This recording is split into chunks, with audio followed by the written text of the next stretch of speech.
നമസ്തേ പ്രിയമുള്ള പ്രേക്ഷകരെ, ഇവിടെ ചർച്ച ചെയ്യുന്നു ശ്രീ മേൽപ്പത്തൂർ നാരായണ ഭട്ടപാദനാൽ വിരചിതമായ ശ്രീമൻ നാരായണീയത്തിലെ ഗജേന്ദ്രമോക്ഷമെന്ന 26-ാമത്തെ ദശകത്തിലെ അന്തിമ ശ്ലോകം, 10-ാമത്തെ ശ്ലോകം.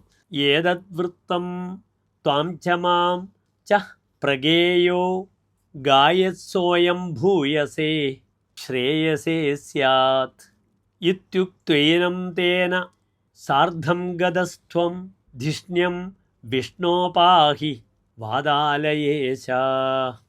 ഇനി ശ്ലോകത്തിൻ്റെ പദച്ഛേദം ശ്രദ്ധിക്കുക.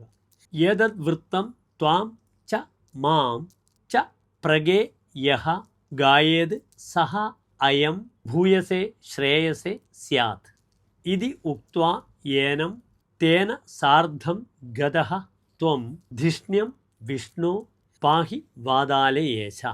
ഇനി ശ്ലോകത്തിൻ്റെ അന്വയം ശ്രദ്ധിക്കുക.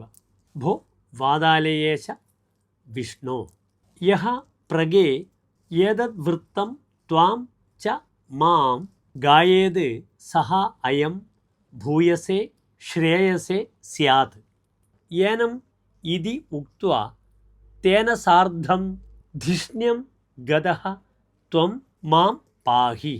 ഇനി ശ്ലോകത്തിൻ്റെ സാരാംശം ശ്രദ്ധിക്കുക.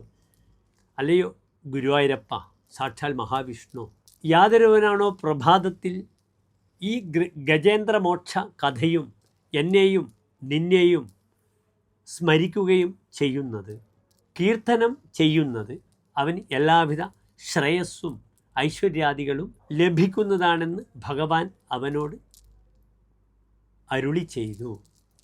പിന്നീട് ഇന്ദ്രദ്യുമ്നോടൊപ്പം വൈകുണ്ഠലോകത്തിലേക്ക് അദ്ദേഹം മഹാവിഷ്ണു പ്രവേശിക്കുകയും ചെയ്തു.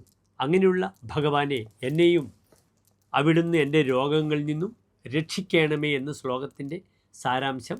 നമസ്തേ.